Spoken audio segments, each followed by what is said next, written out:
My friend Jesse Watters joins us now. I think it's via Skype or via Riverside or whatever newfangled tech that we're using. I don't think, Jesse, first off, welcome to the show. I'm going to get your thoughts on the Bobby Kennedy stuff, but I don't know if you could hear, I was playing some James Brown for you coming back in because I've noticed, I'm guessing that you're a James Brown fan because I hear it quite a bit on your program. Am I correct in that assumption? You're correct. We have a rule, only funk bumps on Jesse Watters Primetime. That's great. I remembered hearing some James Brown, and I'm like, we got to play James Brown for Jesse when he comes on the show. It's good to see you. What are your thoughts about this? Sometimes I think Carville's a chaos agent, and I think every now and then he makes some good points. But this is something that I've been kind of wondering too, because you got a lot of voter fatigue out there right now, which I think is kind of a component of this. And I think that maybe any kind of Republican interest in RFK, I think it might go away as we get closer to November. Therefore, he might pull more from the left than he would from the right. I don't think this is like a Ross Perot scenario, though. What is your thought on this? He pulls more from Biden. And if you put up RFK Jr. with Trump and you have conservatives or Republicans have to choose between those two guys, they're going to choose Donald Trump, especially in this situation in 2024. And if you look at the polls, Trump is beating Joe Biden by anywhere between 1 and 5 points right now nationally, which is crazy for a Republican. And then when you add RFK Jr., especially into the state polls, he pulls from both, but he pulls 1 or 2 points more from Joe Biden. And that's why you see the Biden campaign assemble this, you call it a hit squad of lawyers that are just going to try to sue the bejesus out of the RFK Jr. campaign and try to strip him off the ballot. You have Democrats trying to strip Trump and RFK Jr. off the ballot. He is a little bit more of a threat to Democrats. Yeah. We're talking with our friend Jesse Watters. For those of you listening terrestrially, or if you're watching the stream, which we're on X and Channel 347 Direct TV, Jesse Watters Primetime, and his new book, Get It Together. The fundraiser that was in New York last night, there were hecklers. 25 million. I think that he would not have raised 25 million, Biden, had he not had Obama and Clinton there with him. Maybe this is mean to make this observation, but I saw the little riser come up on stage when they were all three on stage. Did they have to nail his shoes into the floor to keep him from falling over? He looked like a wax figure, and it looked weird because Bill Clinton is old. He's old. Like, isn't he like older than Biden? And Barack Obama now also looks old. And they made Joe Biden look even older. He looked the oldest of all of them, and he's the most recent president. I just thought it looked bad. That's why you don't like taking pictures with people who are better looking than you. You always want to be the best looking person in the photo. But yes, by comparison, you're right. I mean, he does look so much older than all of those people. And if this was a solo act, Dana, he gets about as small as an audience as Gutfeld. Because, and I say that with affection, because Joe Biden doesn't pull. Everyone was there to see Barack. We had Johnny, my producer, out there interviewing the crowd, going in and out, and they were there to see Lizzo. Oh my God! They were there to see Queen Latifah. Joe Biden maybe was like the 6th most important person in that room behind Colbert, Bubba, Barack, Lizzo, Queen Latifah, and that's just the truth.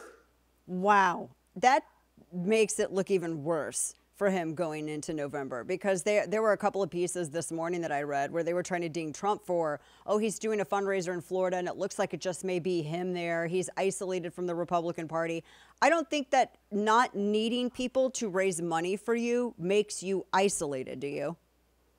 No, people go to see Trump at a fundraiser. He is the entertainment. You don't need Colbert or Lizzo or Queen Latifah. I mean, going to see Trump's hilarious. It's like the most entertaining thing in the world. And he's going to pivot from the primary. There's always a little dip in fundraising when you have to transition out into the general. And he's got a humongous fundraiser coming up. I think a lot of billionaires are starting to line up. But I mean, he also, Dana, just got $3.5 billion on paper from this IPO. So if you compare that to 25 million, I'd rather have the $3.5 billion on paper. Yeah, that's a good point. Your new book, it came out March 19th. It's congratulations as a New York Times bestseller. Get It Together: Troubling Tales from the Liberal Fringe. So you went this is not just like, oh, the left is crazy kind of I mean, you talk about their personal lives. It's not just a political thing. You say that you think these progressives, their problems really aren't anchored in policy. It's they all need therapists, and they have a lot of chaos in their personal lives that they think that they can remedy by changing policy for everyone else. First off, how many progressives did you have to talk to? And were they like New York progressives, California progressives? Like, tell me about this. We got 24 of them from all across the country. People who want to empty the prisons, open the borders, legalize drugs and prostitution, topple the statues. We interviewed someone who sits Indian style on the freeway and blocks traffic in order to save the environment. I said, sir, does anybody ever get out of the car on the freeway and say, thank you? I am now going to buy a Tesla and you have changed my mind. He said no. Changed. And so you realize after talking to these people, Dan, and you know how much I like gossip. I had to listen to about 2 to 3 to 4 hours of these people's personal lives, their life story. They confessed their deepest, darkest secrets, their childhood, their sexual problems, their problems with their parents, relationships, their jobs. And at the end, you figure out they're irrational. They have personality disorders. They don't have these ideologies because they read John Locke or anybody. They are people with problems, but they don't believe they're the problem, Dana. They believe society is the problem. Oh, that's... So they need to change society to accommodate them. And what I'm saying in this book is your problems aren't our problems. Exactly. And stop making your problems my problems, because it's not going very well if you look around. So we have to tell these people, get it together. And you know, no one says that anymore, Dana. We're afraid to be judgmental. We're afraid to stigmatize because that's mean, right? So, but when you and I were growing up, no meant no. And we have to use that word. Yes. You know what it reminded me of? You reminded me for a split second of this. There was a skit with Bob Newhart from SNL back when SNL was good, right? Like this is like when this was like in the 90s when SNL was good. I remember this. Bob Newhart was in the skit, and he was a therapist. And these people would come in and they would tell him all their problems, and they couldn't stop, doing this or doing that. And they're like, "What's your advice to me?" And the punchline was he'd just look at him and go, "Well, stop it, just stop it." And that was it. That's what this reminds me of. And America doesn't say it. They don't say knock it off. I was growing up, my mom looked at me, this is dedicated to my parents, Jesse, get it together. Yeah. And I stood up straight and I went like this and I was polite and I did what I was supposed to do. Now we're all so permissive. You know, Dana, if you want to take methamphetamine, you take methamphetamine. You know, here's a needle, here's an REI sleeping bag. You camp out outside of my business. Do whatever you want, right? It's the same thing and people think crime. That's compassion. They think that is compassion to make people easier in this type of behavior. Right. We interviewed someone who had an emotional support squirrel. And she brought a squirrel. Emotional support squirrel. She bought it on the plane, Dana. And now imagine you're sitting on a plane and the woman next to you, and she brings a little carry-on with a squirrel and she starts feeding it through a baby bottle.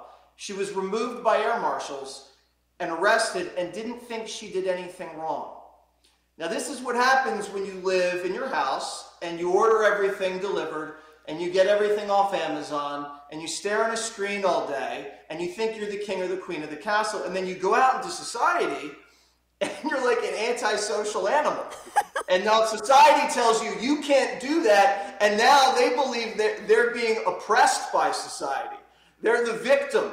When we're just saying, no, you can't have emotional support squirrels and coach. Yeah, they'll eat your face off if they get mad. I mean, it's a squirrel. Right. It's not like it's specifically trained to do tasks. That's not it's a wild animal. Right. I don't understand that whole classification. We're talking to our friend Jesse Watters, his new book, Get It Together. I don't know if you remember this. The first time I met you in person, it was in Nashville, and you were doing man on the street interviews at the very first Tea Party convention. And I remember when I went down there, I had no idea what to expect. We were all just supposed to kind of get together. And this was still when conservatives didn't really know how to protest or anything. We we really didn't know what the hell we were doing. And we all came together, and I think Palin was speaking at this event. And you probably don't remember this aspect of it. I had just gotten Invisalign, right? And when you just get Invisalign, you talk like you have the world's worst lisp. And I had just put my trays in, and I came out, and you were there with the camera, and the light was on, and you were talking to Tea Partiers. And I walked by you, and you said, hey, and we kind of knew each other. And the next thing I knew, I was on live national television with you.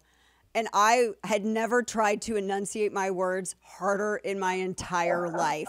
And I don't know if like you knew that I sounded ridiculous or not. Like you played it off real cool, but in my head, I sounded like the stupidest person on earth with these giant plastic.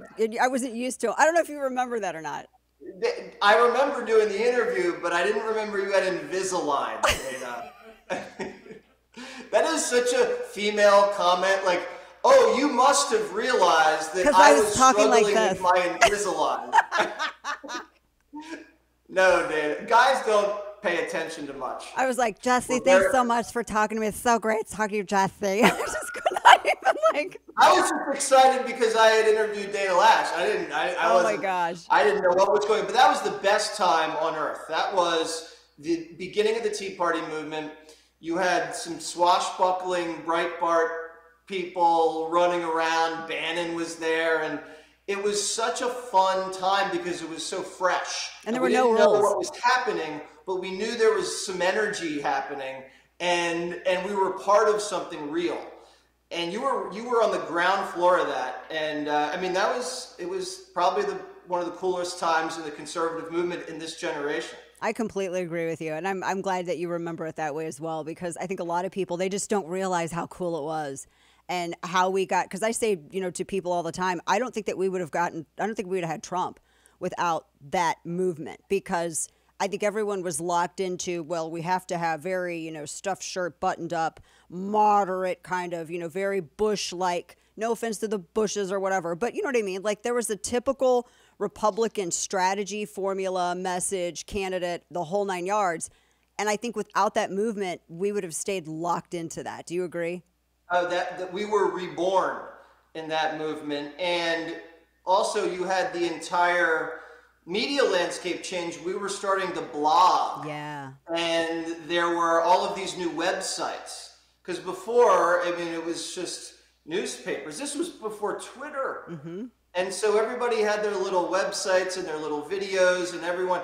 And so you were getting really grassroots, cutting edge material from these bloggers and from these people. I mean, we even had little video cameras. I don't even think we had iPhones back then. Yeah, the phones did not have that good capability. No, it was like everybody had the little handheld. The smaller it was, the cooler you were. Yeah, everybody had right, those. It was more expensive. Right. That was such a fun time, and that was and that event that's really kick-started everything. Jesse Watters Primetime. Always appreciate going on the show with you. By the way, I think that you cover the in the funnest way the best topics, and you do such a good job. And my kids are huge fans of yours, by the way, and they don't care that I do radio or anything that I do. They're just like, oh, you're talking to Jesse. We'll actually watch you for once in our lives. So there we go. So my kids don't watch me at all. So you'll always be the dork as the parent. In his new book, Get It Together, which is out now. Jesse, always a pleasure. Look forward to talking with you again. Thanks, my friend. Thanks so much, Dana. See you on Primetime soon. Yes, sir.